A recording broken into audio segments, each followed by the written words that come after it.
Recording in progress.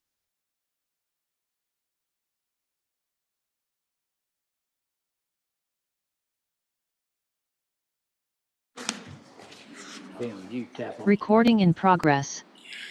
All right, good morning, everyone. Let's call court to order. Today is Tuesday, June 3rd, 2023. It's 9 a.m. Proof of posting, please. The agenda was posted on Thursday, May 29th, 2025 at 4:20 p.m. All right, thank you. Let's briefly stand for a moment of silence, and then we'll have a pledge to the flag led by Veteran Service Officer Steve Hernandez.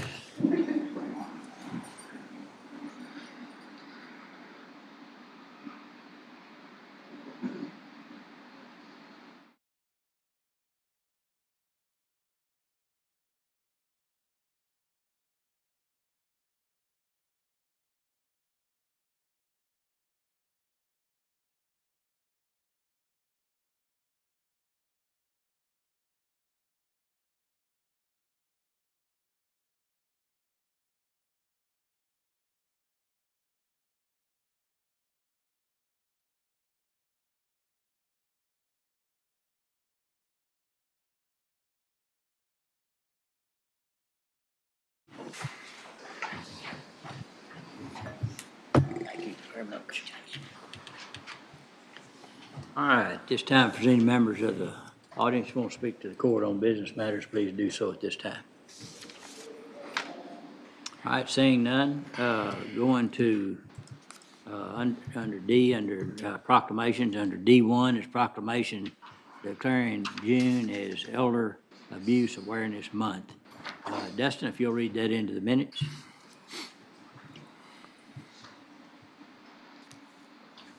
Judge, can y'all hear me okay? Yes, sir. Sorry, I've been having some technical issues. All right, give me 1 second. Okay.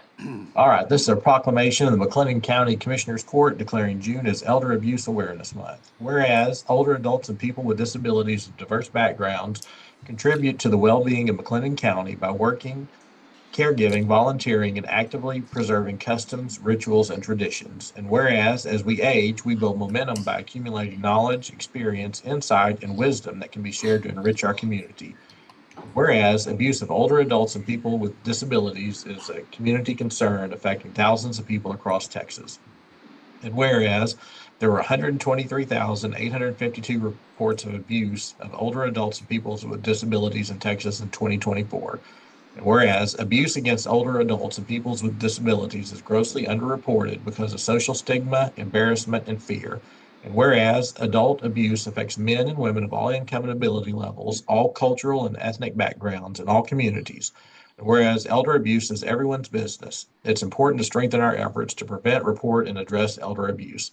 Therefore, be it proclaimed, the McLennan County Commissioners Court declares the month of June 2025 as Elder Abuse Awareness Month in McLennan County, and urges all residents to work together to reduce abuse and neglect of older adults and people with disabilities. Be it further proclaimed, a copy of this proclamation be made a permanent part of the minutes of the Commissioners Court. Judge? All right, thank you. Is anyone here to accept that? Okay, good. All right.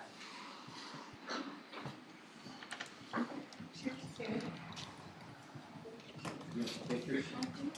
Okay. Tracy. Yep, three names, visual photographer. Okay,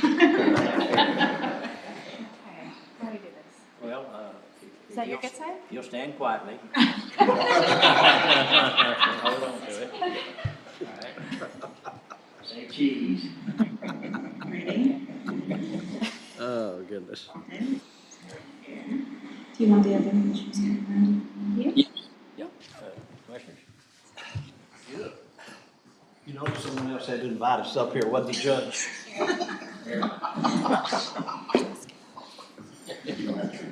Oh, thank you. Thank you.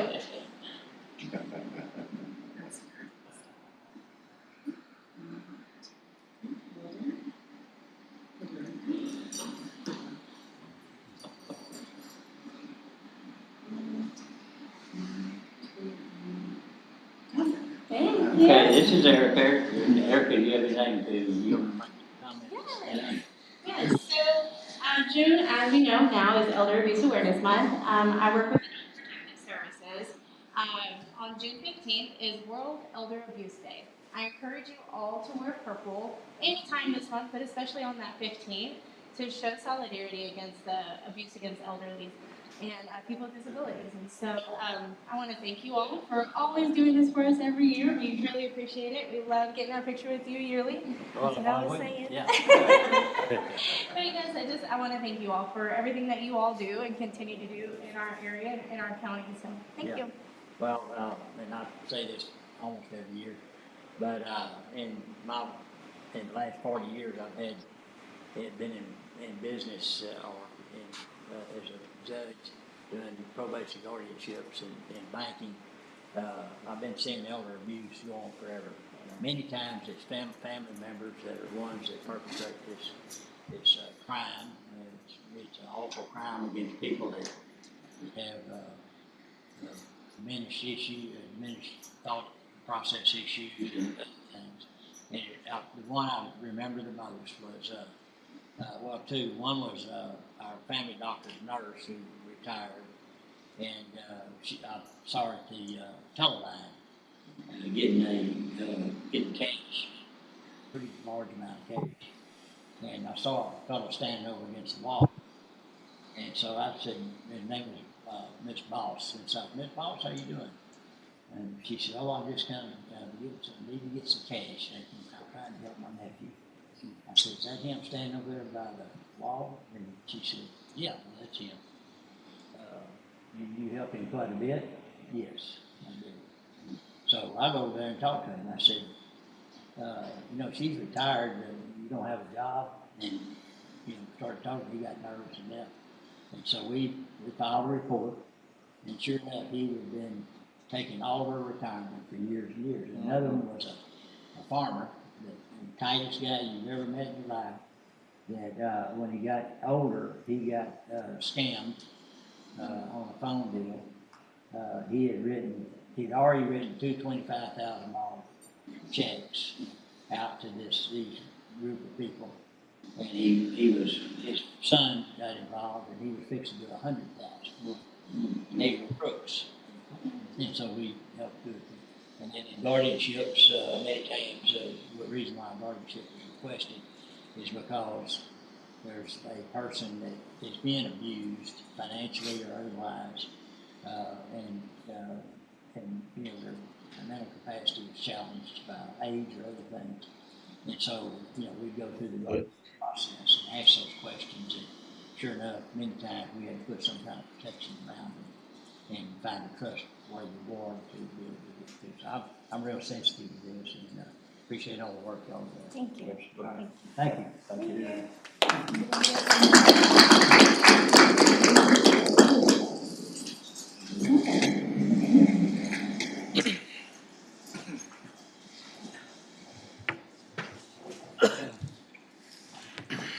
Okay, under D2 is there a motion I make a motion we approve that proclamation?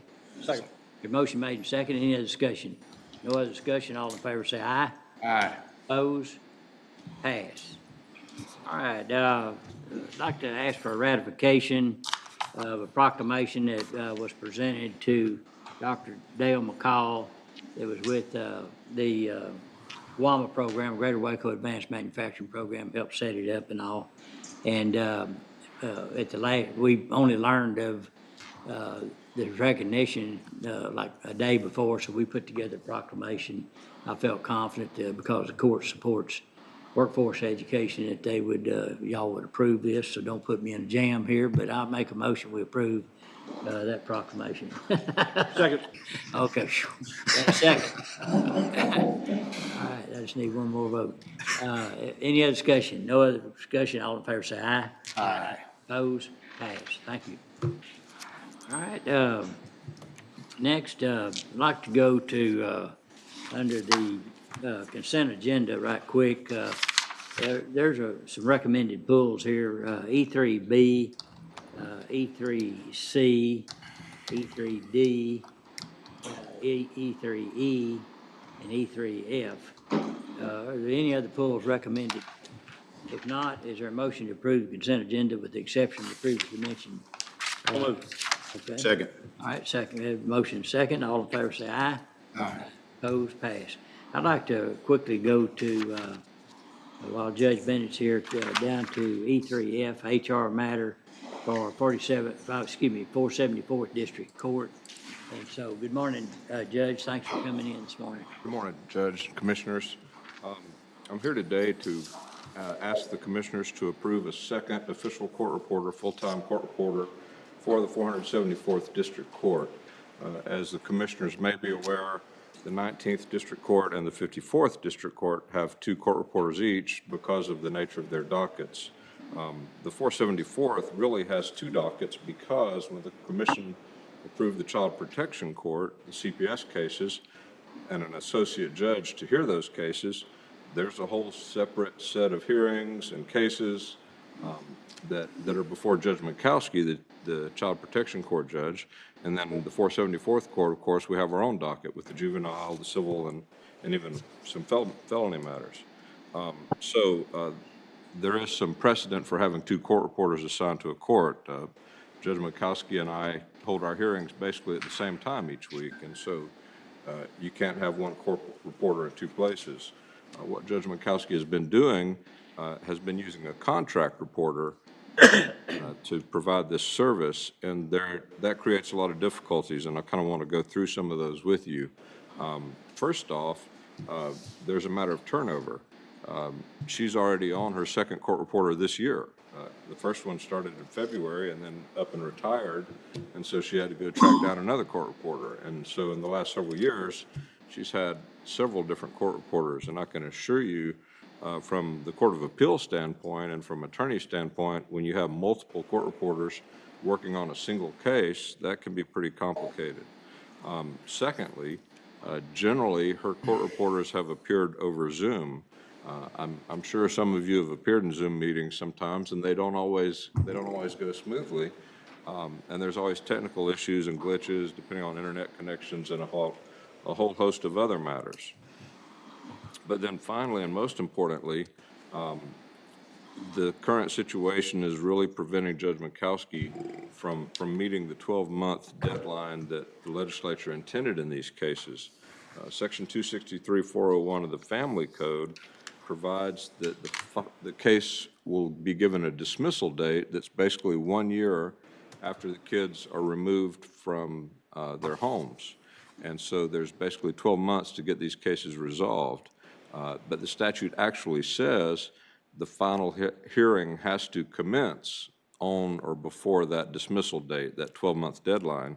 And so what Judge Mikowski has to do, because she has limited availability of a court reporter, is they will start that final hearing, maybe hear the testimony of 1 or 2 witnesses, and then they'll recess and reschedule for whenever everyone is available to get back together. So typically there are 3 to 5 attorneys in each of those cases with their own calendars, their own other cases, and so forth.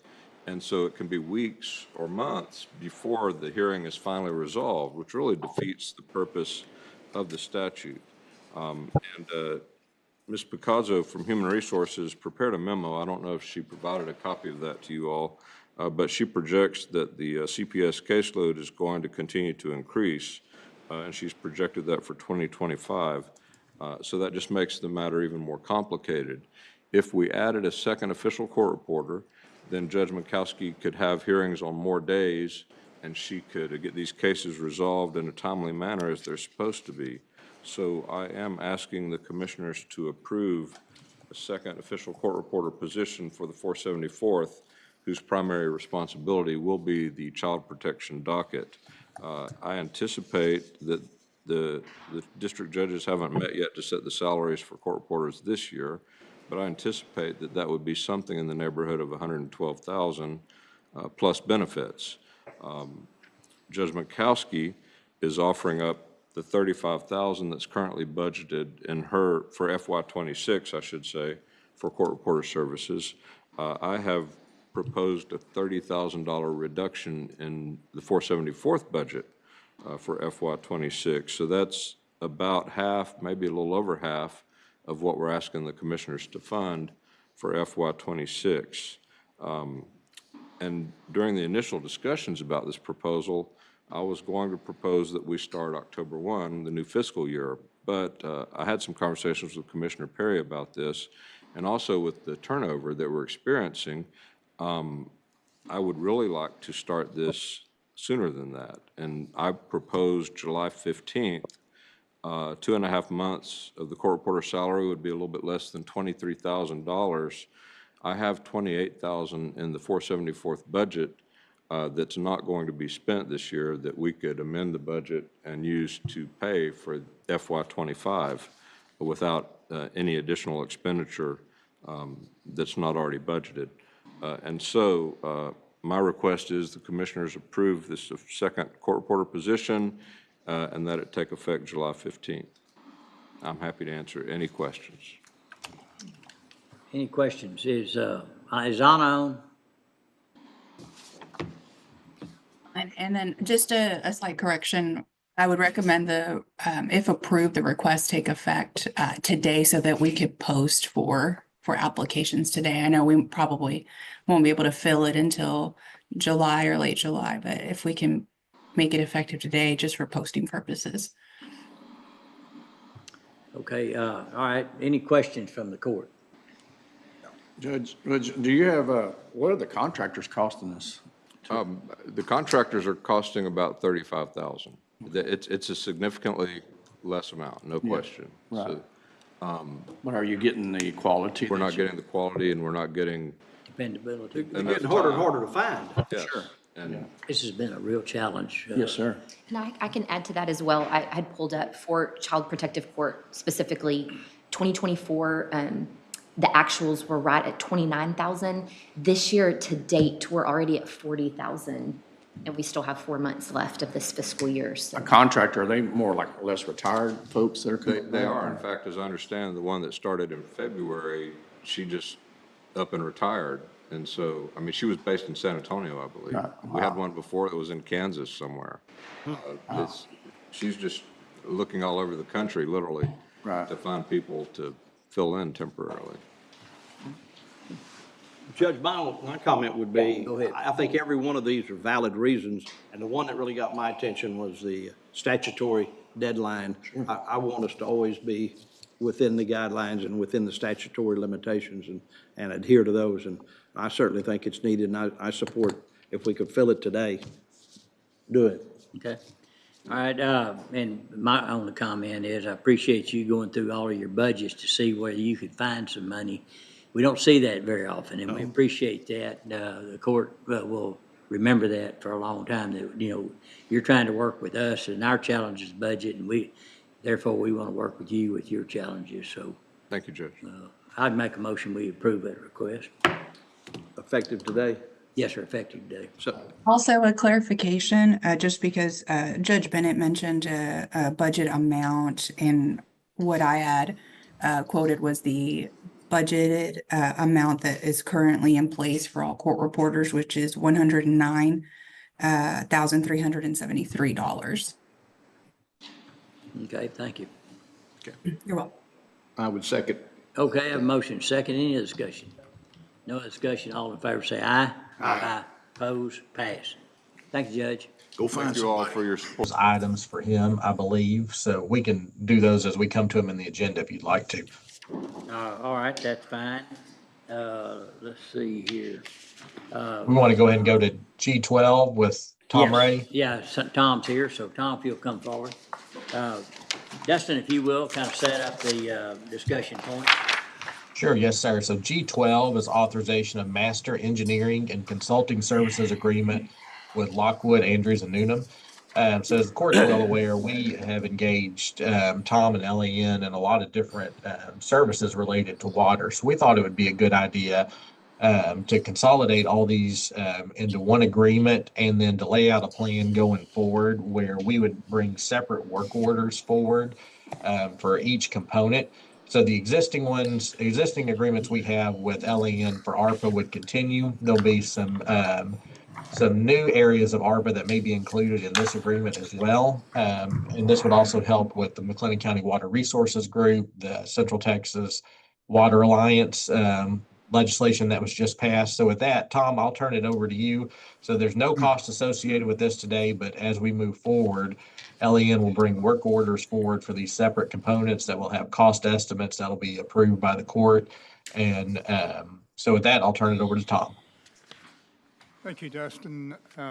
Judge, Commissioners, appreciate this opportunity. I think Dustin's got it right. This is for a master agreement where we know there are a number of issues coming up, and some of them are already on the table coming out of this legislative session. We have the Central Texas Water Alliance, and Judge Felton and Judge Blackburn have been backers of that, sponsors actually. So we want to provide some information on that as the judge needs that. A lot of these things have to be defined as far as what the specific scope would be. And what we will do, what a master agreement allows you to do, is to develop a work order, identify those specific scope, and then identify a fee, cost, and put that in the work order, and then bring it back here to the judge and then to the Commissioners Court for their consideration and approval.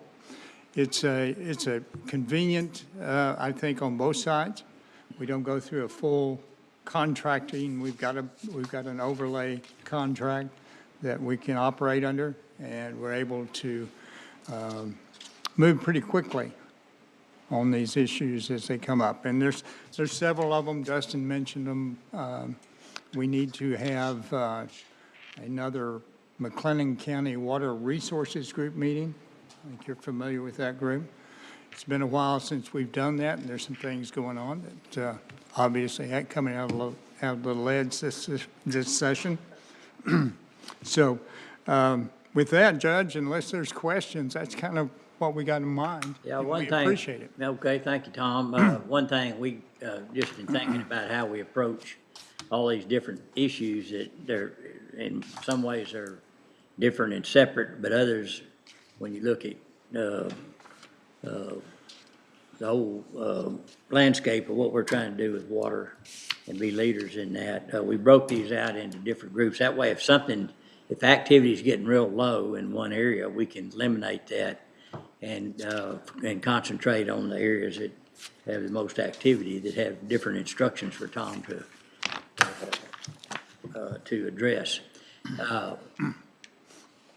As you may know, and you mentioned McLennan County Water Resource Group, that is the first entity that was formed at the suggestion of former city manager Wiley Stem, that the county lead this effort because it includes rural water systems. It includes all the municipalities around. It's groundwater. It's, we address groundwater issues, a lot of concentration on that. We address water availability, whether it's treated water coming out of Lake Waco or potentially Robinson will be a big player in this area, and getting water to those areas that need water, Marina being one, working towards, working with Brazos River Authority, where I represent McLennan County on the Brazos G, which is part of the Brazos River Authority piece of it. And so water rights and all those things come into play again. And I think we've kind of at a point in time where the fact that Amy is with us and came out of that city environment also helps us connect more about what they're trying to do. They're the big providers of water, but there's all these other sources that we need to do as well. In regards to the Central Texas Water Alliance, this is a new thing. The legislation gave us authority to create this authority, this alliance, and so now we have to start putting it together. And then inside the county, a lot of times the community interface in many discussions on water, and I need experts to help me be sure I know what I'm talking about, and bringing folks together. Conjunctive use of water is real important, where a good example is eastern McLennan County.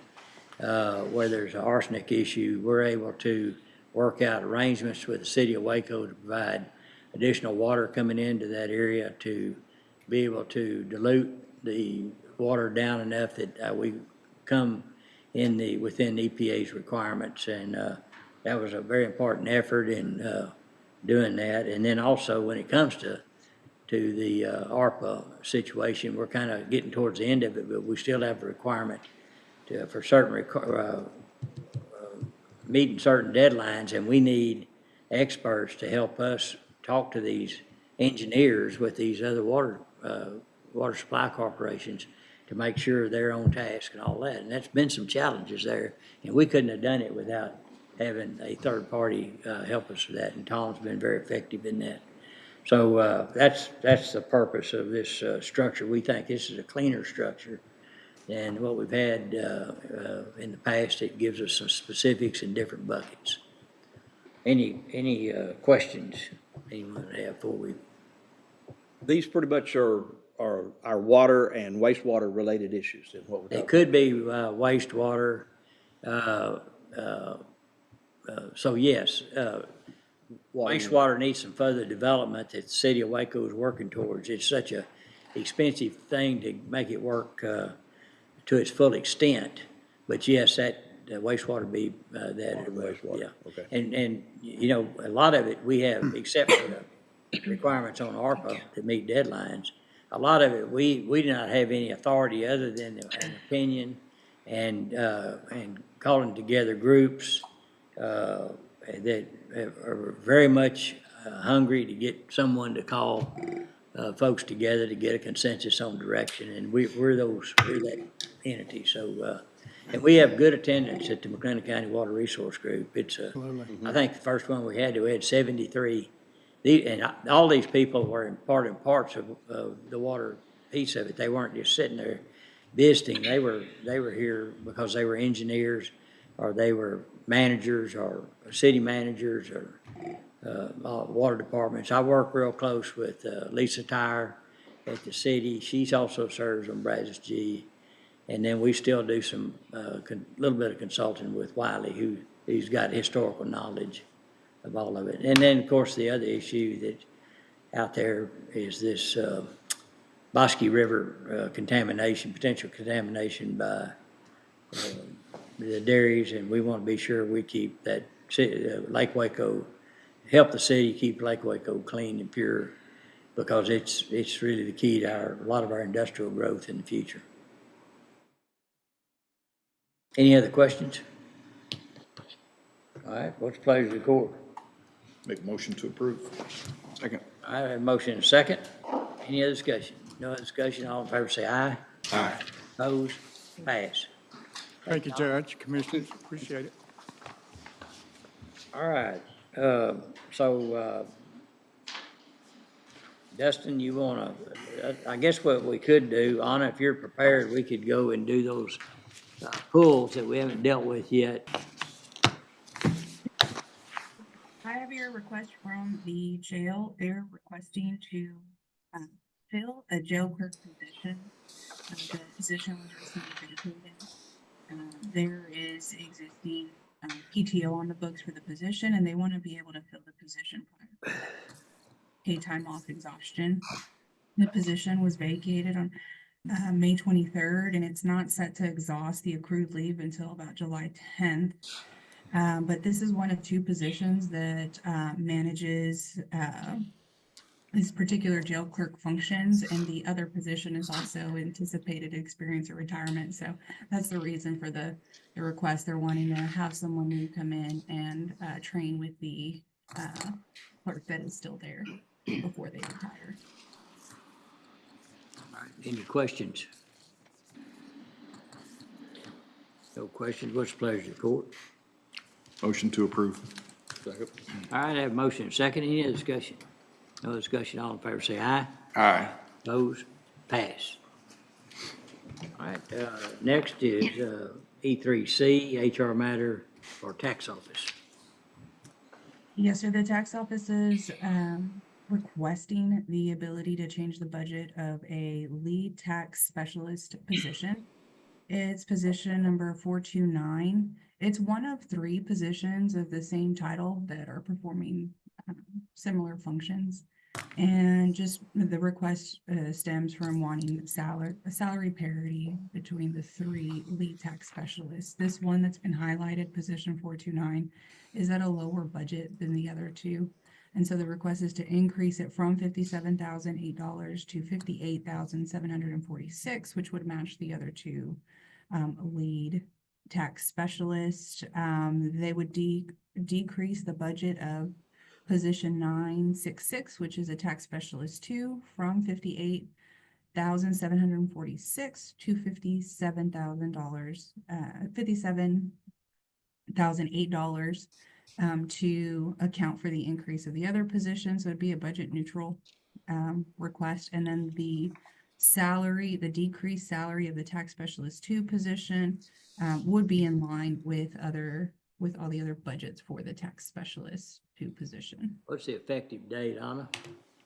So we would recommend this to begin or take effect the following pay period, which is June 8th.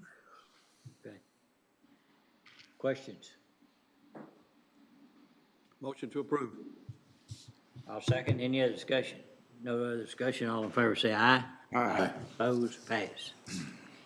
Next is item E3D under elections. Anna?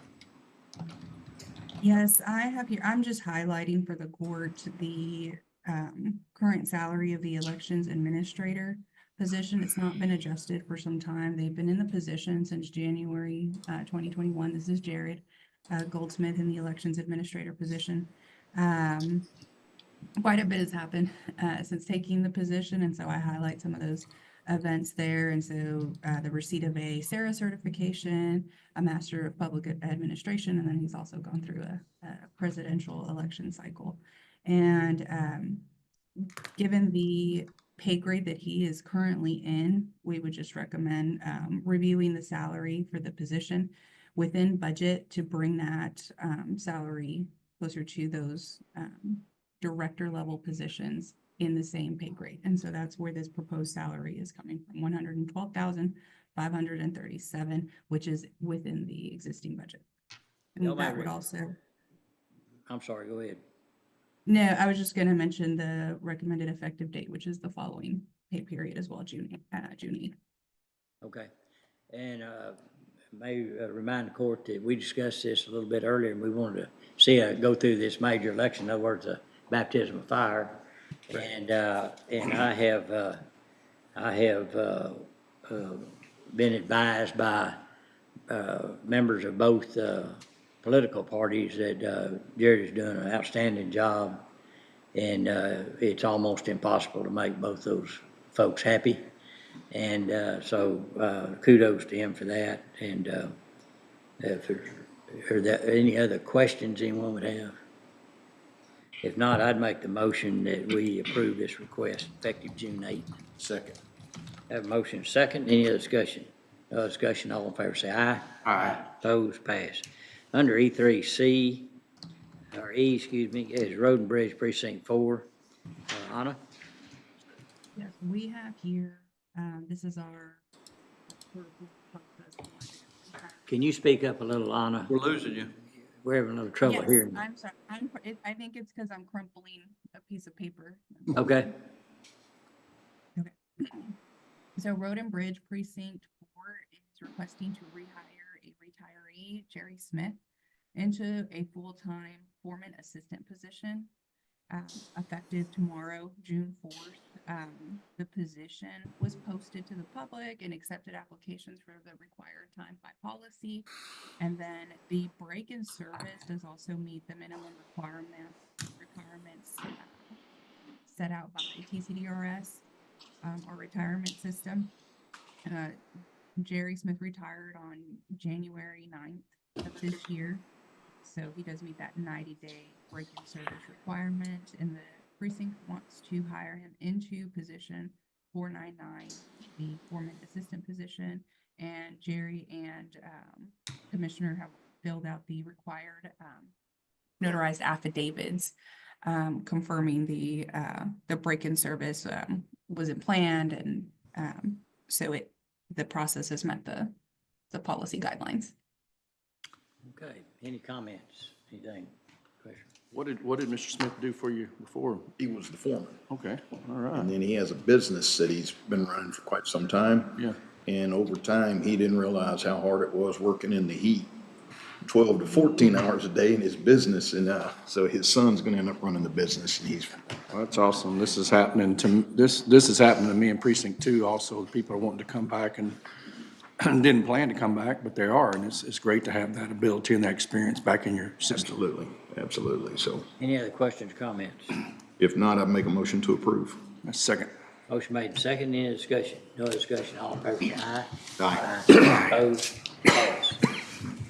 Thank you. Thank you. Under E3F, we already covered that one, so that's good. So, Dustin, you want to pick it up from here? Yes, sir. So we can move on to item F, bids, RFPs, RFQs. F1 is authorization of invoice from Time Clocked Plus, renewal of license and hardware support maintenance. I'd like to call on John Carter.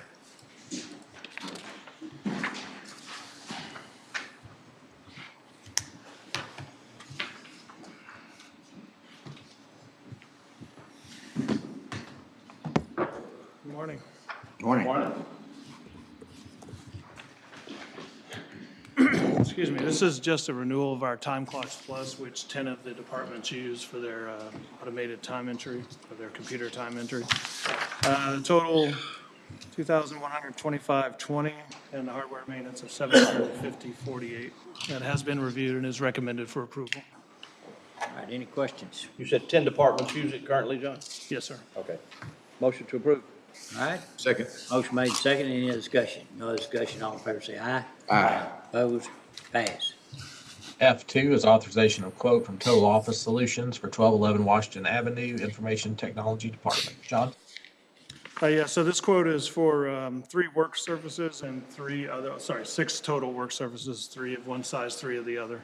It's for 3 of our support staff. The maintenance department has 3 of the cubicles ready for them to work in. So we decided to go ahead and move those folks down there. And, it's not in the 25 budget, but we do have funds within the budget to cover that cost. That's music to our ear. Yeah. And this is going in the permanent, this is going to be Yes, in that'll the be their permanent permanent site. location. Well, good. So you're able to actually move partially into your permanent Yes. location? Yeah, maintenance really did a great job getting it done quickly and That's excellent. Okay. good to go there. All right, what's the pleasure of the court? Move to approve. Second. Motion second, any discussion? No discussion, all in favor, say aye. Aye. Opposed, pass. Thank you. Thank you. F3 is authorization of renewal for bid 22-009, roadside cleanup services, all precincts with all-around maintenance and janitorial. Ken? Yes, this is a request from All Around Maintenance to extend our agreement with them for the roadside cleanup. We checked with the various road and bridge departments. It seems like they're doing extremely good job. If approved by the court, this would extend our agreement from July 1st, 2025 through June 30th of 2026.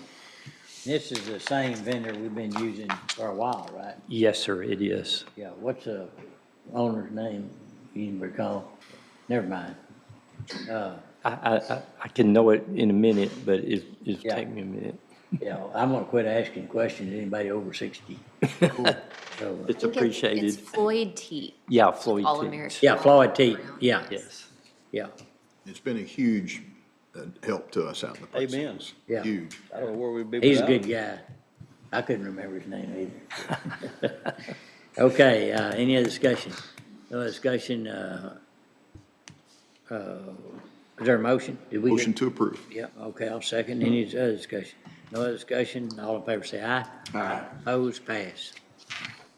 Moving on to item G, contracts and local agreements. G1 is authorization of immunization service agreement with Walgreens Company for hepatitis B vaccinations. Anna?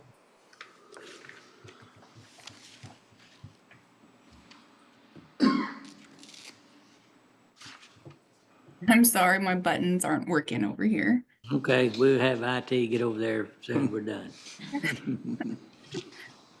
So this request, actually, we were able to work with our existing vendor, so we want to just pull this out with no action. Okay, pull with no action. Thank you. All right, moving on to item G2, authorization of program agreement with Red Wings Brands of America over safety footwear for Road and Bridge Precincts 1 and 4. Commissioner Perry or Commissioner Smith? We have some safety issues that we wanted to address. For safety purposes, we feel it necessary that some of our crew people wear steel-toed boots or shoes of some sort. And so we've put this agreement in place with Red Wing as far as a voucher program. Of course, they will be, first of all, they have to have our approval to go get the boots. And then through the voucher program, they will be invoiced for those. And there are some identified crew members that we're going to require that they wear the steel-toed boots. Okay. All right, any other questions, comments? Is there a motion to approve? So moved. Second. Motion made and second. Any other discussion? No other discussion, all in favor say aye. Aye. Opposed, pass. G3 is regarding the agreement for services with Millard Real Estate Advisors, authorization of invoice for real estate consulting right-of-way acquisition services for 7 Mile Lane Road Bridge Project. Amy?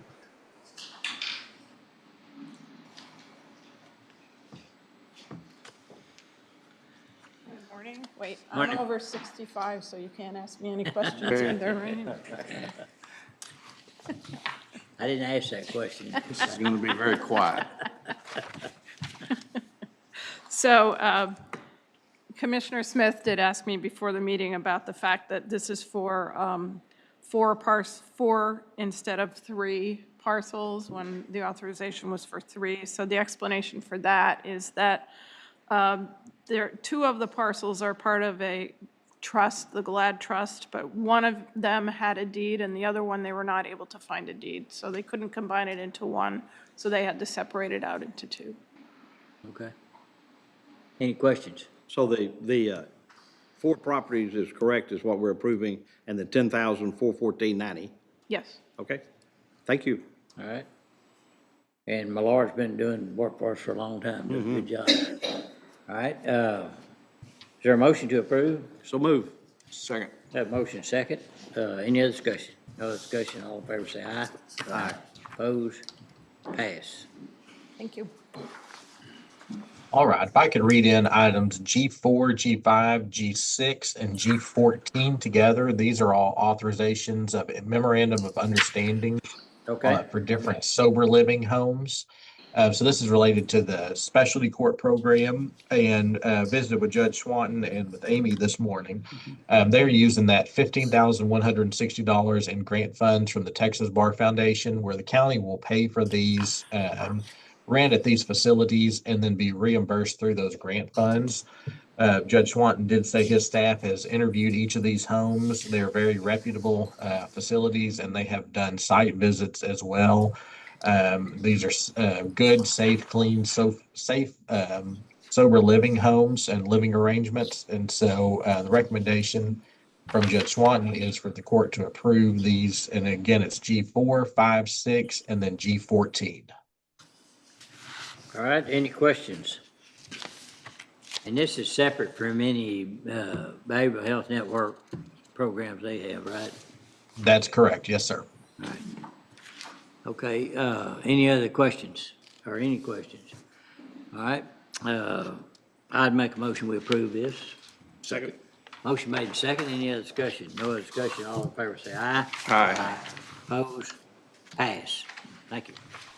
G7 is authorization of agreement with Waco Citizens Police Academy Alumni Association.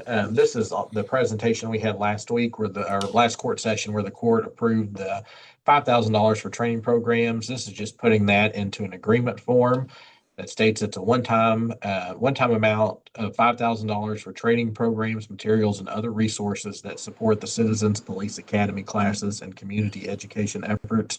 And by doing so, that will serve a county purpose. So we just need a motion to approve this agreement. Yeah, and my only comment, I know the Sheriff's Department doesn't use this method, but we think training more folks to be law enforcement is good for the overall community. They might be at one point in time, some point in time later on, be applying for our, some open positions we have and then go back through our own training program. But, I would make a motion to approve this. Second. Motion made and second. Any other discussion? No other discussion. All in favor say aye. Aye. Opposed? Pass. All right, G8 is a intergovernmental agreement, authorization of modification of contract. This is under the United States Marshal Service and ICE. So Major Ives, would you like to present this? Sure, this is a standard modification for the contract. It is actually going back and redoing something in March that they did erroneously, and it's correcting the erroneous changes that they made for the March modification that they did. So, Is there any financial impact? none. Okay. No, sir. All right, thank you. I'll make a motion we approve. Second. Motion made and second. Any other discussion? No other discussion. All in favor say aye. Aye. Opposed? Pass. G9 is authorization of cloud services agreement and related quote with Liftoff LLC for Copilot licensing for Microsoft Office 365. John? Hello. So this is our first AI project we're looking at. Copilot is the Microsoft version of AI. What we're asking for is 5 of the studio licenses for our developers and admins to get in there and create a chatbot for our intranet. That's our first foray into the AI world. It'll also provide us, we're requesting 10 Copilot licenses, which are just user licenses for folks to try it out for us. We plan to run this for approximately 6 months to see how it works for us. If it works well, then we would talk about expanding that to our actual website for citizens.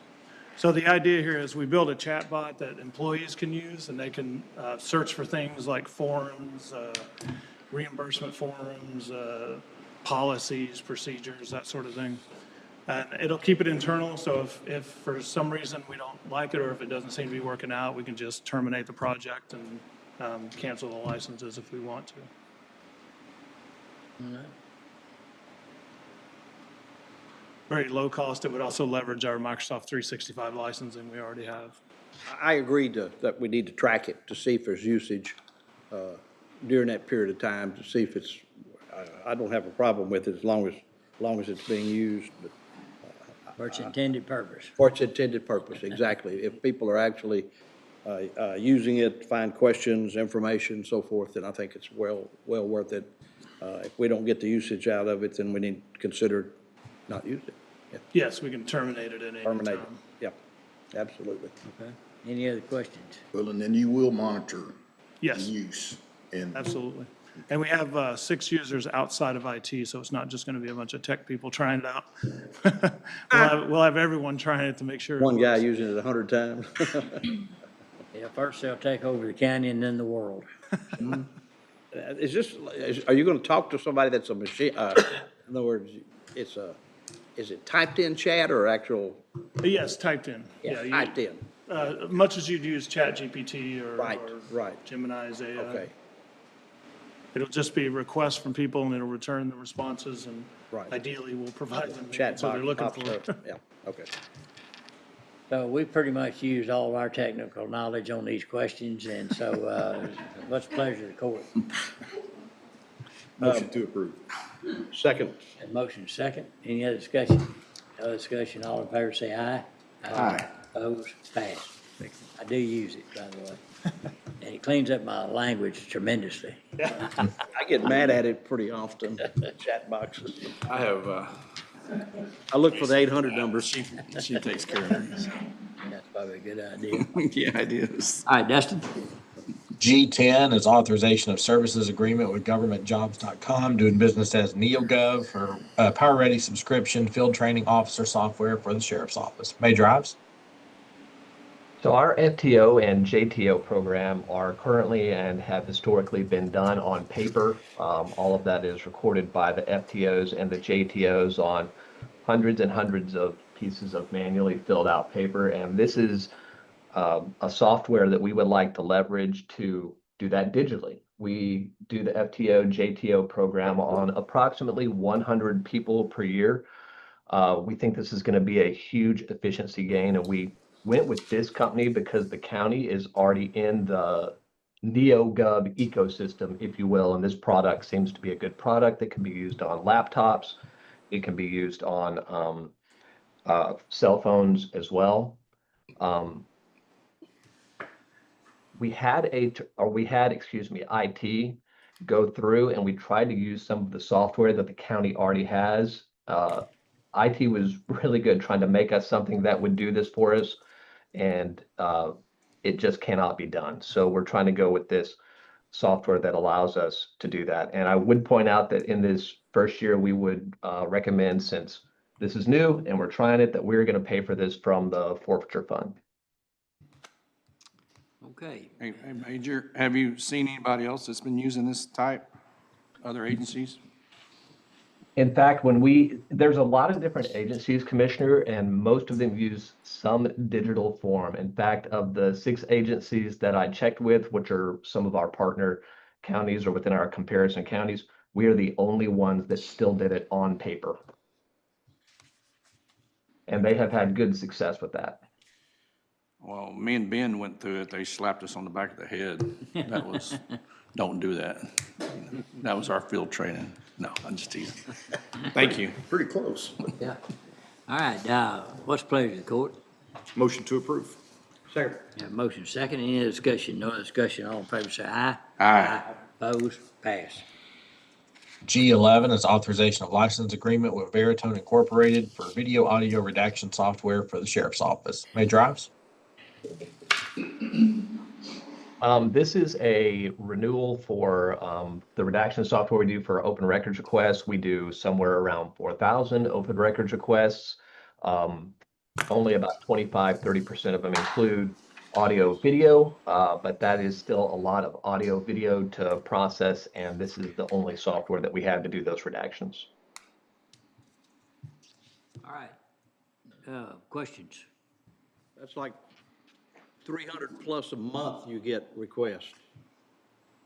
That is correct, sir. It is arduous. Yeah. Motion to approve. Second. Have a motion second, any discussion? No discussion, all in favor say aye. Aye. Opposed, pass. All right, moving down to G13, authorization of customer service agreement with RW Lone Star Security for shredding services for Jack Harwell Detention Center, Highway 6 Jail, and the Sheriff's Office. Ken? This is our attempt to pull 3 separate agreements under one umbrella, under one agreement. And so we're renewing a couple of them early where we've pulling in and renewing one that we renewed earlier in the year, but it puts them all under one umbrella so that we're renewing 3 separate agreements all at one time. So, we do a lot of shredding at archives as well. Is this similar to the same company or different? We use a different company, I believe, for. So how does it compare in price? I'd have to go back and check that for you. I believe the one at archives will come in with like their own stuff and shred it. This is just Providing containers that we're putting it in and. Okay. Yeah. All right, thank you, I understand. All right, I'll make a question. To do it all under one. Yeah, if they, we might look at that. The price is good. Yeah. Okay, I make a motion we approve this, under G I3, or G13. Second. All right, I have a motion second, any discussion? No discussion, all in favor say aye. Aye. Opposed, pass. Moving down to item G15, authorization of lease agreement with Pitney Bowes for a mailing machine for elections. So either Jared or Ken, would y'all like to cover this? I guess I could talk about it real quick. So our current mailing machine, our postage machine, is not IMI compliant, which is a new regulation for mailing. And what we need to do is we need to get our old machine up to a new machine that's compliant.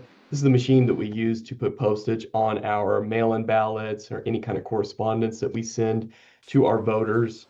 And so, yeah, it's going to go on our current contract. And then I believe our contract expires at the end of September, which we will have a new contract at that point. All right, any questions? What's the pleasure of the court? Move to approve. Second. Have a motion second. Any other discussion? No other discussion. All in favor say aye. Aye. Opposed? Pass. Thank you. Thank you. All right, Judge, the next 6 items are all invoices that Amy and the engineering's office is overseeing. You want me to read those all in and you can just step through them one by one? Yes, please.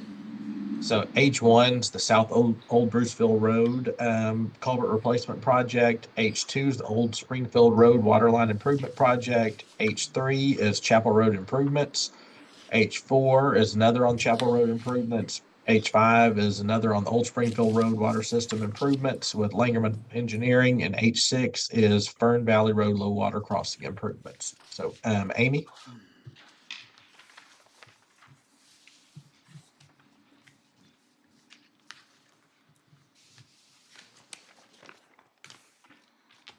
Any questions on any of those? Just to update you on South Old Bruceville, the contractor received the notice to proceed for this week, so they should be starting shortly on that project.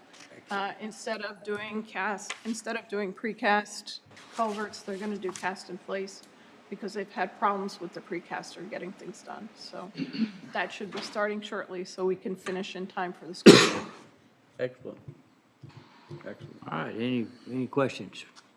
A lot of projects. Yes, it is. Judge, motion to approve H1 through H6. Thank you. Second. Have a motion second. Any other discussion? No other discussion. All in favor say aye. Aye. Opposed? Pass. Thank you. Thank you. H7's regarding the Justice of the Peace Precinct 5 Office Edition fee proposal from CPNY doing business as STV, authorization of professional service invoice for April 2025. Ken? Yes, this invoice is in the amount of $1,388.50. And it again, just designed for the JP5. And I'll share that the JP5 bid goes out Thursday. Excellent. All right, any questions? Motion to approve H7. Is there a second? Second. Motion made and second. Any other discussion? No other discussion. All in favor say aye. Aye. Opposed? Pass. All right, moving on to item I, budget amendments. I1 is regarding the FY25 budget. Francis? I will cover budget amendments for FY25, and starting with I1A. This is a budget amendment in the general fund for the engineering office. The request is to move funds within that department into furniture and equipment, and this will allow them to purchase an iPad and related accessories to replace the digital camera that they're currently using. I1B, this is Fund 170, Law Library Fund, Special Revenue Fund. The request is to increase the line item for legal reference materials for JP3, and that comes out of the contingencies in that fund. Those funds are to be used primarily for that specific purpose, legal reference materials. And that should cover their cost for the remainder of the fiscal year. I1C, this is General Fund JP Precinct 4, requesting to move within that department into furniture and equipment. This will allow them to purchase a camera for the courtroom. IT has assisted them in obtaining a quote from Extraco, and that is attached as well. I1D, this is General Fund JP Precinct 5, requesting to move within that department to increase supplies and professional development for cost for the remainder of the year. I1E, this is General Fund Road and Bridge Precinct 2, requesting to move within that department to increase the line item for uniform rentals for cost for the remainder of the year. I1F, General Fund for Specialty Courts Department. This is a request from the countywide contingency to increase the furniture and equipment in their department, and this will cover furniture for the new space that you approved in the annex building for that office. I-1G, this is General Fund AgriLife Extension. This is a request to move funds within that department into furniture and equipment. This was a request they were going to place in the 2026 budget. It'll allow them to buy tables and chairs for the classroom portion of their building. But there's some needs this summer that if they go ahead and buy that now, those chairs and tables will be available. So they're requesting, and they have the funds within their department. I'd also just like to hover on this one for just a sec. No, I'm sorry. Go back to the last one. I missed it. Yes, sir. I'm Yes, so ma'am. sorry. AgriLife is supposed to come from contingencies. Contingencies, okay, that's what I was. Bad. No, so that line item is incorrectly listed, but the amount is correct. And that's what I was gonna point out. It says other services and charges, it should be contingencies. But we started with 1.5 million in contingencies this year is what we budgeted. We have just right under 1.2 still remaining. So we're pretty far away into the year, and that's all we've utilized up to this date. So Yeah. I just wanted to point that out as well. And that's for that new class or that additional area that they're. Yeah, and I was gonna point out, sometime in this discussion that that's available to us. So thanks for bringing it up. But sometimes when we need like a little retreat deal or do something where we don't do it here in the courthouse, Excellent. that's another spot that we can use. So, if And if it's okay, I did want to point out Shane was going to request those or may have requested those in the FY26 budget. And Francis, you may have said this. So I'm sorry if you did. And so the request was going to be there for FY26, but with the need for this summer with the north and east, that's why the request is coming now. Okay. And, like we use emergency management time or two, this would be another spot too. We appreciate having that opportunity. All right? It'll be utilized. Yeah. It'll be utilized. No kidding, no, yeah. All right? And then just one more, I-1H, this is General Fund, Road and Bridge Precinct 1, requesting to move within their department into repair and maintenance for cost for the remainder of the year. Okay, thank you. Are there any questions regarding I-1A through I-1H? If not, what's the pleasure of the court? Move to approve I-1A through I-1H. Second. Motion made, second, any other discussion? No other discussion, all in favor say aye. Aye. Opposed? Pass. And I-2 is regarding the FY26 budget. So I'd like to touch on a couple things for the 26 budget. Nothing too much detail, but we have what we always call the budget binder for y'all today.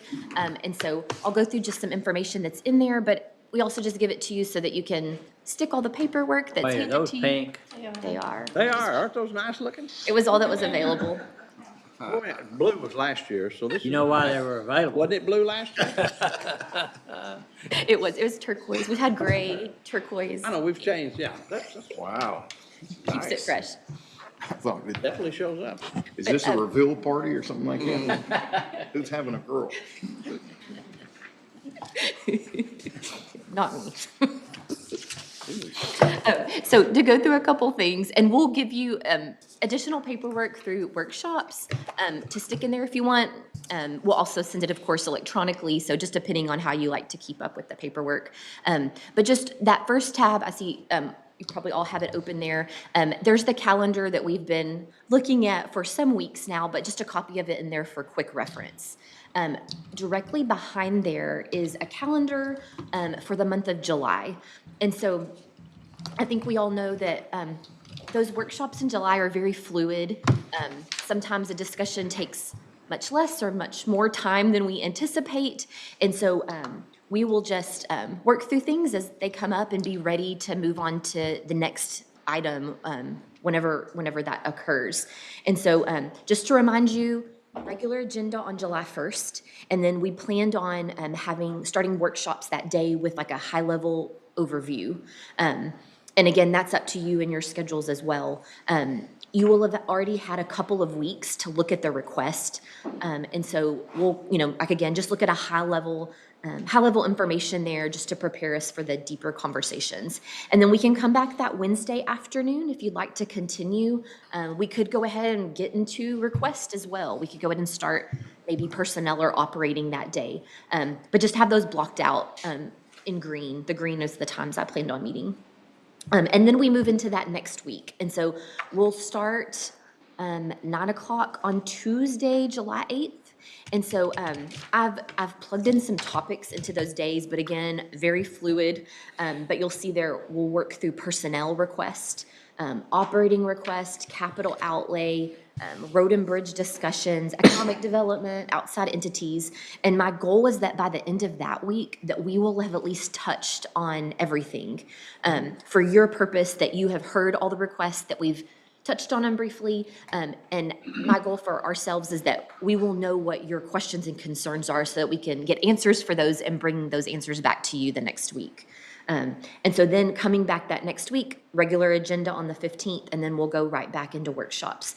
And so we'll just clean up any lingering items from that previous week, bring departments in that you had further questions, and then we'll also go through other funds, permanent improvement funds, special revenue funds, those other items that are kind of layered on, TCDRS, COLA, and so we'll make sure those are all checked off. And then our goal at the end of that week is to walk away from here and know what the intent is for a proposed budget.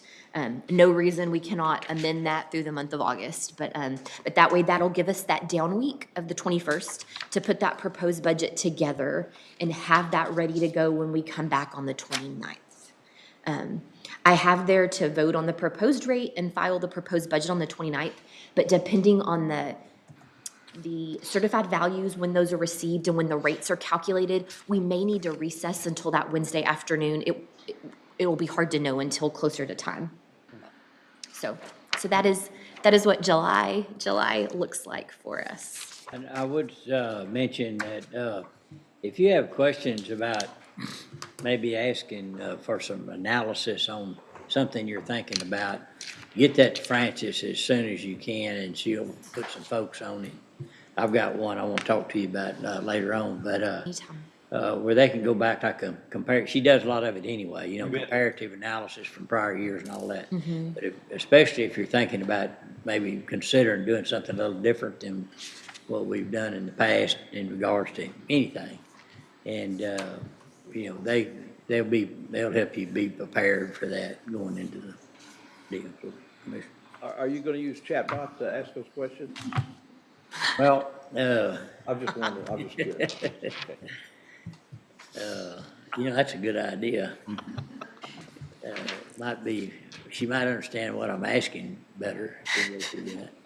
She'll probably give a better answer than me. Well, and I found out yesterday, I can take my request and put them in terms that Mark Twain would use to ask the question. I'd understand it.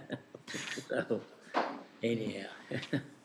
Well, to piggyback off that comment, it's either the next or next after that tab. It says budget binder in your notebook. And so that is about a 50-page document, and it has a lot of this historical information there. Yeah. We can do our analysis ourselves. Well, we're happy to pull you that, but it's there. I think it's a good reference, especially if you have taxpayers that call or other people in the community that call and ask questions. You can quickly find some information. Of course, always call us as well if needed. I was kind of thinking about trying to focus on some of the charts and graphs and information in this packet, but it's just a lot of information to digest for a PowerPoint. So I would just recommend you go through that information. If you have questions, call us, email us. We'll be happy to walk through it. I wanted to just point out a few references throughout it. So on page 9 of that packet, this is a summary of tax rate history and certified values. Can you see, did you find that? Yeah, there you go. And so, again, as you're talking through things, thinking through things, again, call us anytime, but this just gives you a good review of the last 8 years, and what those values and adopted tax rates looked like. So just a quick reference there. On page 24, there's a lot of information in this packet about personnel cost, which I think is such a large part of our budget. That's where our discussions usually center around. And so on page 24, I think just that down there on the bottom section, really both of those tables, but that bottom section is what our over-under amounts look like for general fund for personnel cost. And so that's something we've been studying very closely, especially the last couple of years, and made some moves to try to get those numbers more in sync with the vacancy factor that we utilized last year. So we'll be revisiting that, but again, just every page is very good information, but just a few things I wanted to point out. On page 27, on the bottom of page 27, again, just a very quick reference as you're having thoughts and we begin discussions. This is the COLA that has been awarded for the last 9 years, including this current year. So again, just as we think through that, what those have looked like. Kind of in conjunction with that, on page 29, this will show our retirement rates, contributions, retiree COLAs, and give you a history of those as well. So no, those are questions I always have to reference it to. I can never remember those off the top of my head. So again, what years we changed the employee contribution rate, when we gave payment or when we made additional payments to TCDRS for debt, and then when the retiree COLAs hit.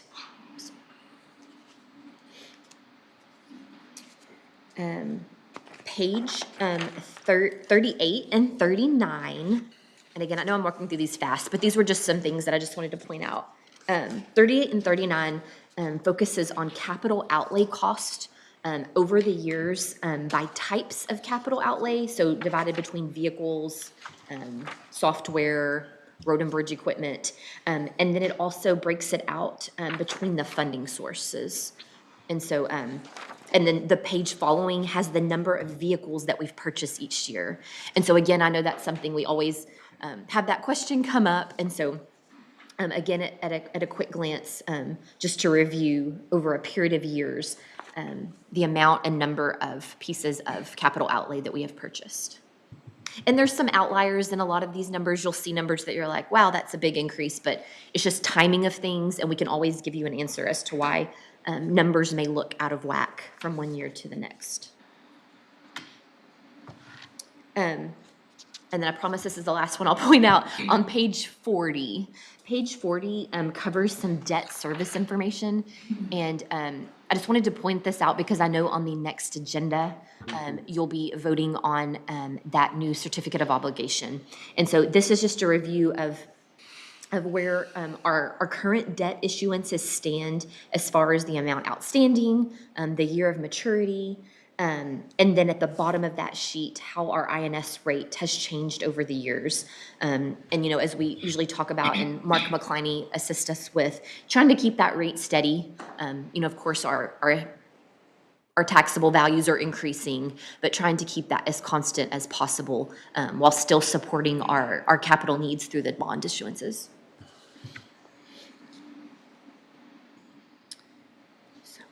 So again, a lot of information packed in this packet. So again, just if you want to go through it, and then, like the judge mentioned, call us if you want something different. Call us if you have questions. If you want to sit down and look at it together, we're happy to do that as well. So. But again, just something I think to assist jumping into budget in July. Any other thoughts or questions, concerns about budget, 2026 budget workshops, or any other thoughts you may have?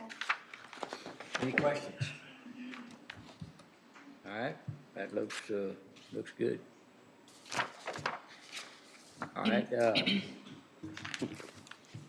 Justin, do we need any action for recording purposes or anything?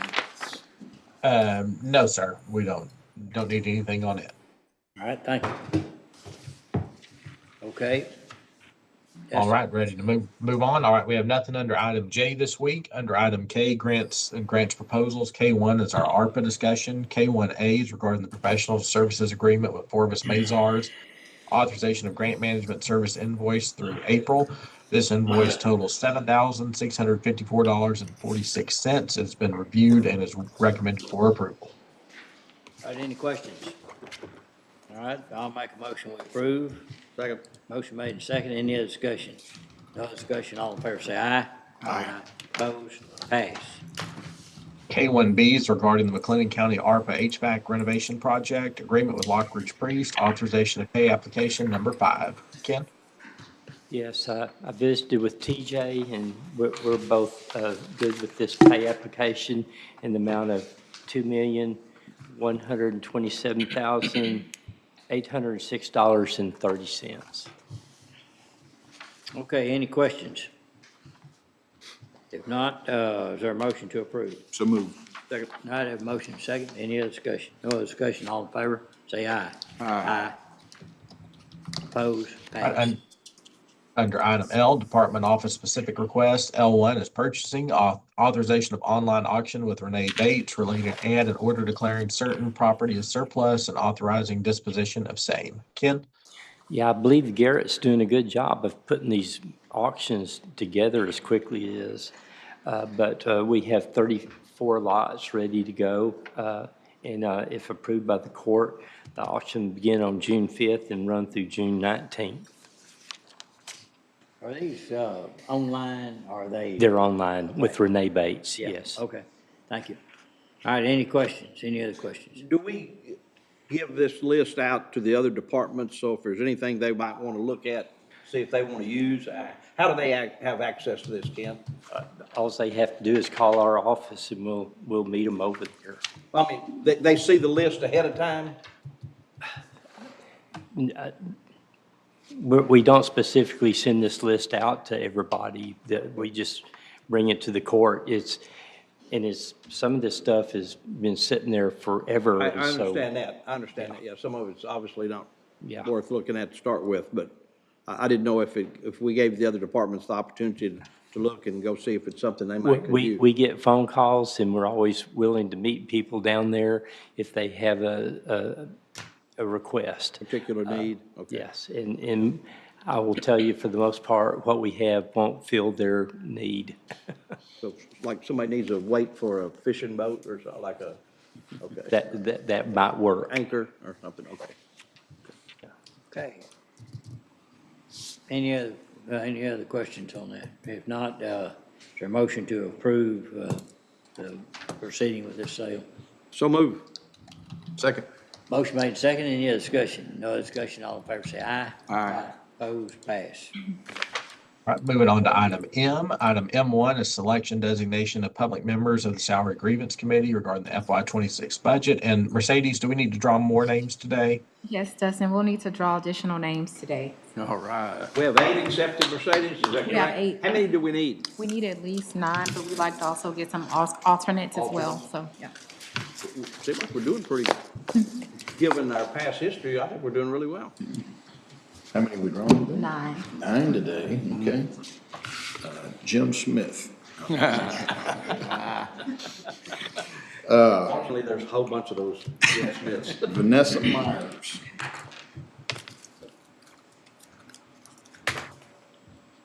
Eric Garibay. Garibay. Neil Karamanyan. That's why I mowed last night. Alex Hannon. Brian Bergen.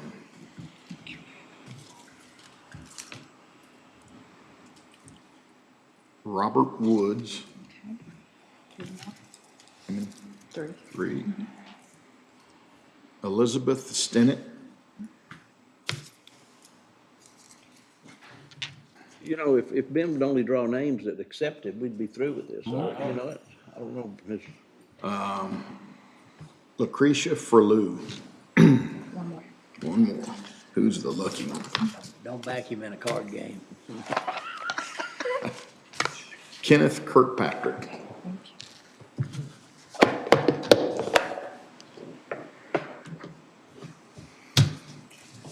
Good job.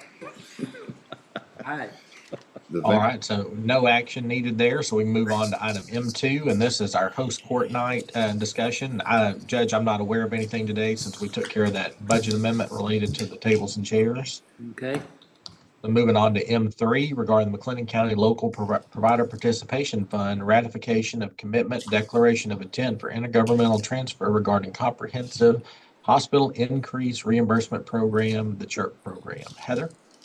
Yes, sir. So this is just one last piece of business from last month. It's a ratification for the commitment for the CHIRP program year 5 notification that we submitted. So just asking for ratification.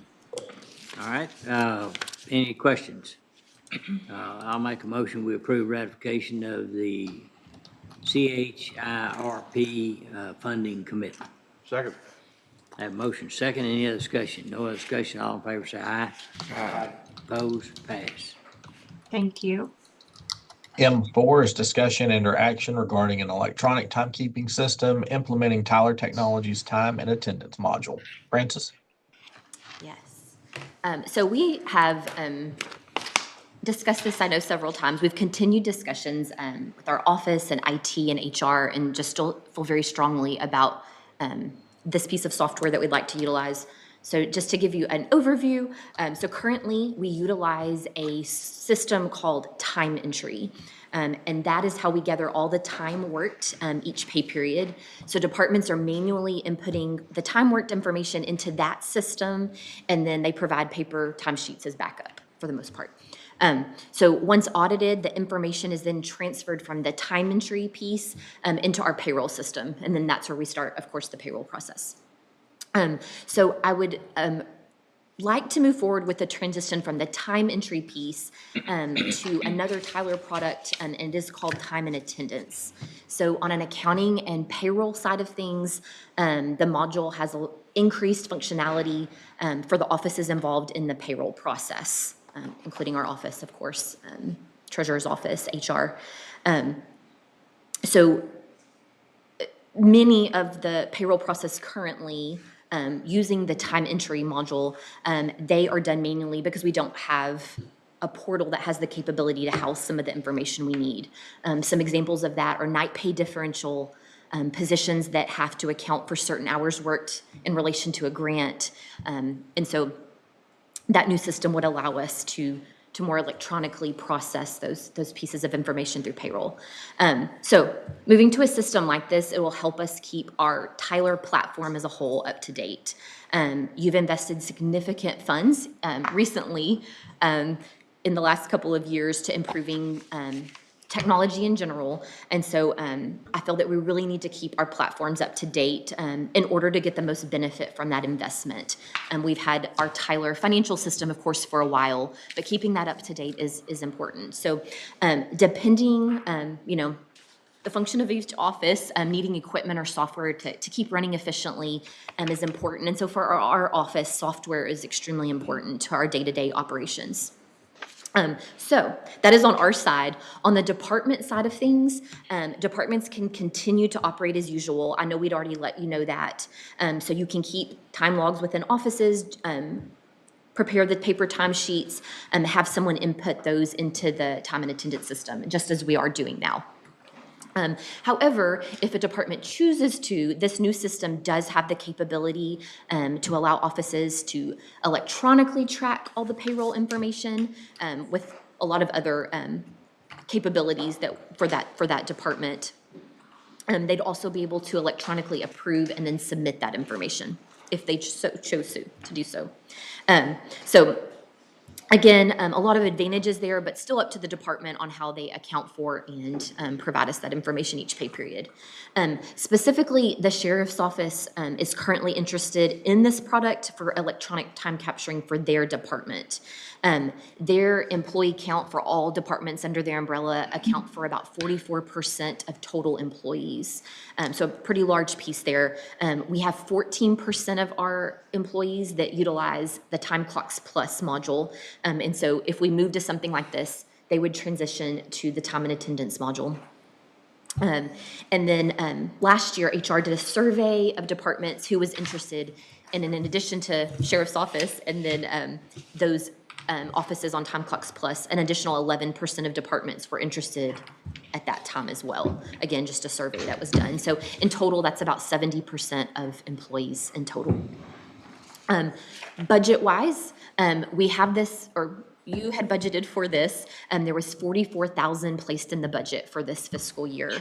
And so I included in the packet a little breakdown of the first year costs. So of course, the first year is always different than the years following. But that amount we budgeted would cover the annual SAS fees as well as some equipment needed for the sheriff's office and juvenile. And then the one-time cost, that's a max amount number of that $47,200. We would hope that it would not reach that max, but that would span over probably a couple fiscal years just based on implementation. And so if any of the departments involved want to make any other comments on that, IT or HR or Sheriff's Office, but if not, I'm just here today to request that we continue the move towards obtaining a contract with Tyler to move forward with that time and attendance product. Happy to answer any questions or thoughts. Okay, so we just approved a renewal with Time Clock Plus for, I guess, SO and our 10 total departments, correct? Yes, it does not include the Sheriff's Office. Okay, does not include the Sheriff's No. Office. So this would go away then? Once we transition, this cost would go away? Correct, Okay. correct. Okay. Yeah, that licensing, it's due June 27th, we couldn't get over that quick. I understand. Yeah, I understand that. But it eventually will go away. Yes, sir. And the system we currently use for SO will go away eventually, correct? They're doing mostly bigger time. They do all. There's no software they use for that. It's all. SO there's not? No. Okay. And in the packet too, there was a memo written by Major Ives as well. Just kind of. Yeah, he supports it Yes. entirely. I understand. Yeah. Paperwork. And those are the will be most, voluminous within. complex schedules, of course, as well. Yeah. Many employees in those departments. Questions? I know our office would use it. We have 5, but, I've been drugged grudgingly this direction. And I would support going ahead and moving forward with what we need to do. So all right. I'm probably the last card to fall in place. So, Is that a motion? yes, sir. All right, I'll second. Any other discussion? Discussion, all in favor say aye. Aye. Opposed? Pass. Thank you. All right, M5 is authorization of refund request for overpayment of real estate taxes. Tax office submitted this request for CoreLogic tax services totaling $7,433.03. And just as a reminder, only those overpayments or erroneous payments in excess of $2,500 come to the Commissioner's Court for approval. And we're consistent on how we're looking at these every time. Yes, sir. Okay, thank you. Make a motion to approve. All right, have a motion, is there a second? Second. Motion made and second, any other discussion? No other discussion, all in favor say aye. Aye. Opposed, pass. And on M6, Chris is on her way over, so we can move down to M7. Okay. Discussion and or action on order regulating certain fireworks in unincorporated areas of the county. This is the order for July 4th. The statute provides that the order must be adopted before June 15th each year of for the 4th of July holiday.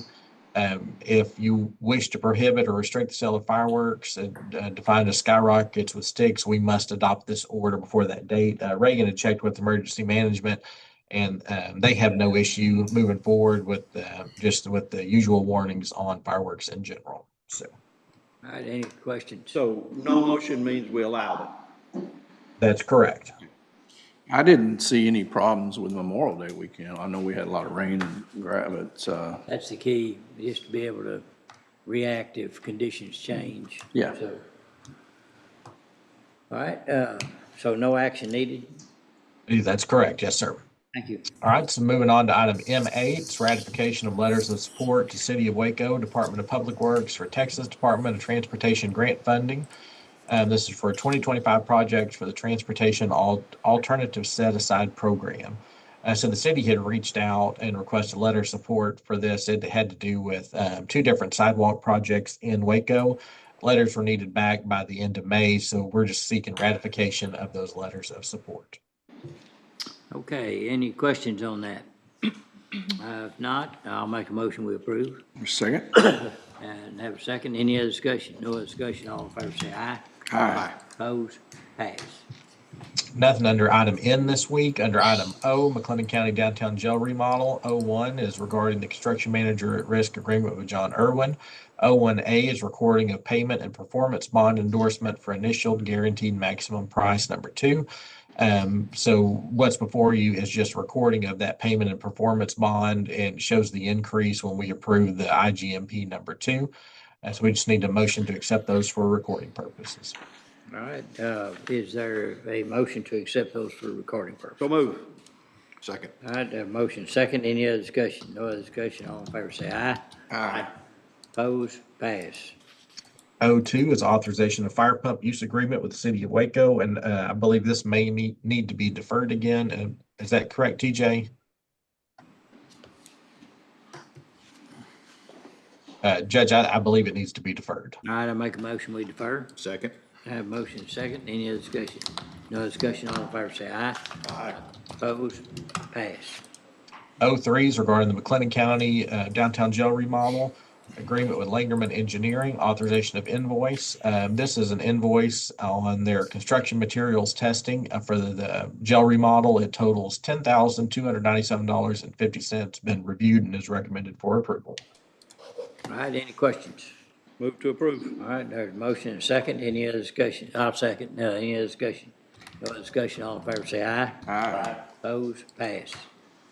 And that should leave M6, the Greater Waco Chamber Monthly Economic Development Report, as our only action item remaining, Judge. Okay, so I would like to go into recess for 10 minutes, and when Chris comes, we'll come back into open session, but then we'll quickly go. I think she wants to have part of her presentation in executive session under regarding economic development negotiations under Q5, which is section 551.08. All right, let's recess for 10 minutes.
Go too fast? Okay. Oh, there's a ton of people out there and hard to find a parking spot. It's frustrating. Just another day for y'all. Not raining yet, is it? Judge just said I It's could coming. Zoom it if we have a, Recording in progress. I just hate to miss. No, keep, I would miss. oh, we know. We'll see what we can, kind of condense. Okay, that let's data. call court back into session. At this time, I'd like to go into executive session under section 551.08 of the government code regarding economic development, negotiations, and other things pertaining to economic development. So, Judge? Yes. Judge, I'm sorry. Did we want to do the report first? That way we could let the interpreters go and then just Yeah, finish with the executive session? Yeah, thank you. All right, hold off on going into executive session. And so first of all, Chris Collins here with the Chamber to go over the activity reports and other things. And then after that, I assume you still want to go into executive session. Okay. All right. We're going M6 now? M6, that's, Yeah. okay, M6, okay. Yes, sir. Well, good morning. Thank you for making time for me today. I appreciate it. You have in your packet our monthly economic development report for the month of April. We did have a very active month for that, for the month of April. Year-over-year comparison for our attraction inquiries, we had 34 attraction inquiries year-to-date through 2024, April of 2024, and year-to-date 2025, that number was 47. So pretty large bump in the number of attraction inquiries. Proposals that were submitted and out the door, 27 in 2024 versus 39 in 2025. We haven't had quite as many site visits this year as we did last year, but a lot of those were because we were working through a lot of things with electrolyte, and so we were visiting with them very often. But still, we've had 21 site visits for the year. Our business retention program, we've had 29 visits through the end of April, and I know that Lexi is continuing to push really hard to get more and more visits with our existing businesses. We had a great corporate appreciation event last week. So we want to make sure that we are showing appreciation to businesses and industry in our marketplace. So every other year, we swap. So last year, we did an industry appreciation event for the for the construction industry, and we partnered with the local chapter of the Association of General Contractors and went to a variety of different construction sites and just said thank you to the guys that are out there, guys and gals that are out there every day working to build the community. We passed out candy bars and sodas and drinks, and just to let them know that somebody recognizes that they're working hard and that the community appreciates them. So that was 2024. 2025, we like to recognize the corporate executives and companies that continue to invest in the community. So we were able to partner with the Chamber and the Industrial Foundation to host a corporate appreciation event. And our special guests, we try to bring in a special guest speaker for every year. And we've had a great lineup of executives over the year that share their thoughts on leadership and what's happening in the economy and whatnot. And we had President Lori Logan. She is the president of the Dallas Federal Reserve Bank. She was our guest speaker last week and had a great fireside chat with her to learn about what they're working on, what are the things that the Fed foresees related to the economy, as much as she can talk about those things. But really a great opportunity for us to just say thank you to those corporate executives that continue to invest in our community. And so we're doing things beyond just the traditional visits that we do. We're doing additional outreach programs to make sure that our existing businesses understand how important they are to the strength of our community. So I wanted to just share that was a little new thing that we've been doing it for quite a while, but new thing that happened last week. The latest thing. Yes, the latest thing. We have a couple of projects that are really pushing forward related to our economic development work. Continuing to see a lot of things related to manufacturing in the marketplace. And I talked about this the last time I was here, but we continue to see opportunities related to foreign direct investment. I think people are just holding off on the sidelines a little bit, waiting to see what the final rules are going to look like. And that's still to be determined. So I would just say the pipeline continues to be strong. Everybody anticipates that once there's a little bit more surety in the market about how they need to play the game, then they're going to be ready to pull the trigger, and we're going to see a large influx of new projects coming into the area. So with that, I'd be happy to entertain any other questions that y'all might have or comments or. My only comment would be that if you want to call it a lull or activity kind of a little quieter right now, it's primarily due to the questions that are out there regarding tariffs and interest rates. Yes, sir. And but the good thing is that we're like a 35-year low on inflation rate, which is outstanding. All the drivers that cause these companies on the east and west coast to look for another place to go in Texas and Florida and places like that are still there. The high tax states, the high regulation states, they're still doing the same thing they've been doing. It's driving away industry.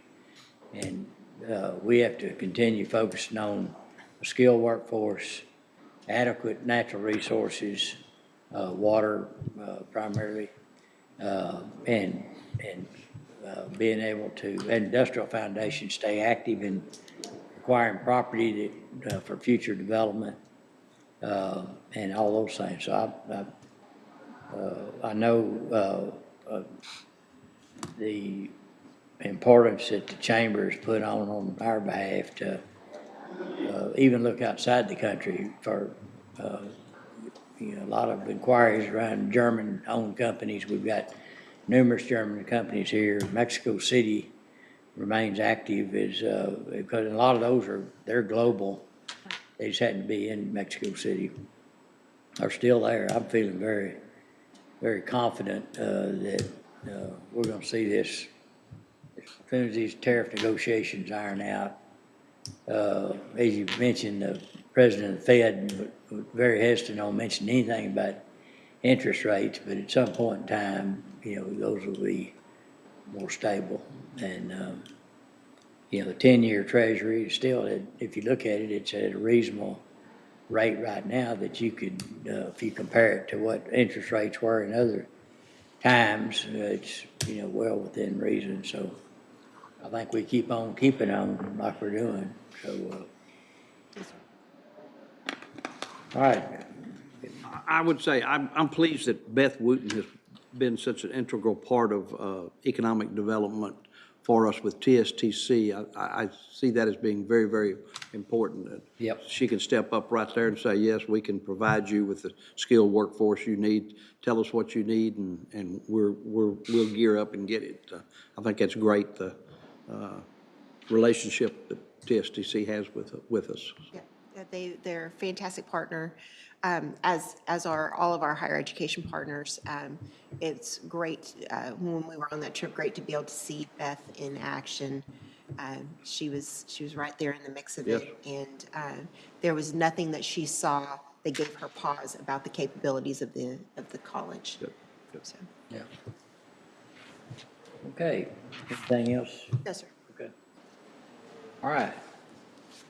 So at this time, I'd like to go on under. Take action. Pardon me? Take action on the. Okay, is there a motion to approve Chris's report for recording purposes? So moved. Second. Have a motion, second. Any other discussion? No other discussion. All in favor, say aye. Aye. Thank you. Opposed, passed. This time, I'd like to go under executive session under 551.08 regarding the economic development negotiations and other matters. And I'd like to ask that Dustin stay in further discussions.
we drive economic incentive by having a low tax rate as well, so.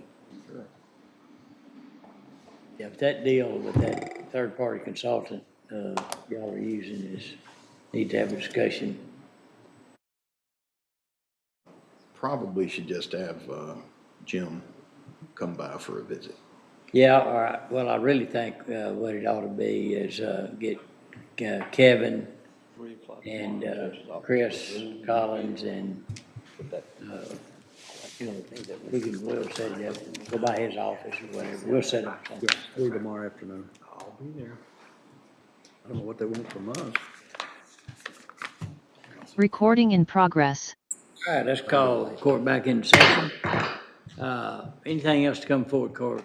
Mercedes, did we get everything taken care of? Yes, you did. Dustin? Yes, sir. All right, nothing else, we stand adjourned. Thank you.